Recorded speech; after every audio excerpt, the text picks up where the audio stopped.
Hi, my name is Bibiana, and I am the author of a book inspired by European fairy and folk tales, tracking a young girl's journey far from home as she tries to solve the mysteries of the world around her.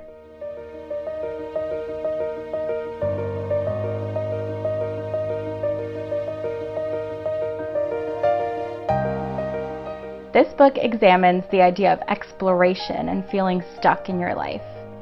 It explores the idea of self-identity and family, and more than anything, it really explores the idea of magical realism and infusing magic into your everyday life. This book is heavily inspired by nature and the world I was born into.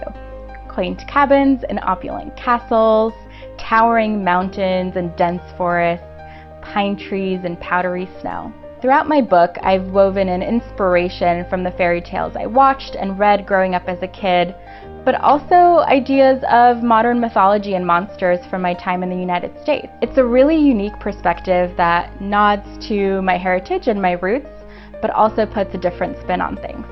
In this book, you will meet the protagonist, a young girl named Adela, her family, friends, and fellow adventurers, of which there are a few, and some villains and monsters too. Adela is from a quaint mountain town called Sensory, where she lives in her family home with her mother, who spins tall tales for her at night. She'll journey to faraway places with strange names and talking animals, such as a grand kingdom called Noomtree, and an underground city in a new town. Her ultimate goal is to find a place called Western Wilria, in hopes of figuring out a few interwoven mysteries that have befallen her. It's a really vibrant world, fantastical and intriguing, and that's one of the things I love about this book.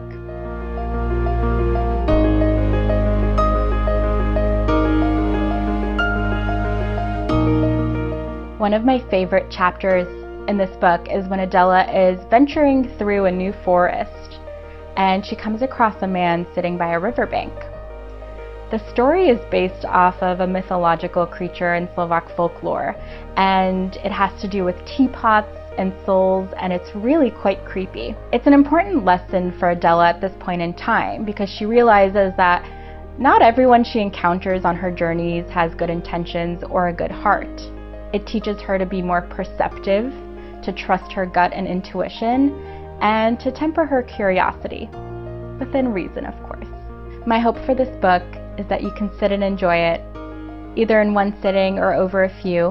But above all, I hope that this book inspires hope and courage. I hope that the reader can come away from it temporarily transported and given the opportunity to escape, but then brought back to reality to understand that magic is around us and within us as well. If you're a fan of fantasy, of fairy tales and folk tales that are fantastical yet still grounded in reality and all of the life lessons that come along with it, then you might like this book. If you're yearning to escape to far-off lands, especially given the current world state, then you might like this book.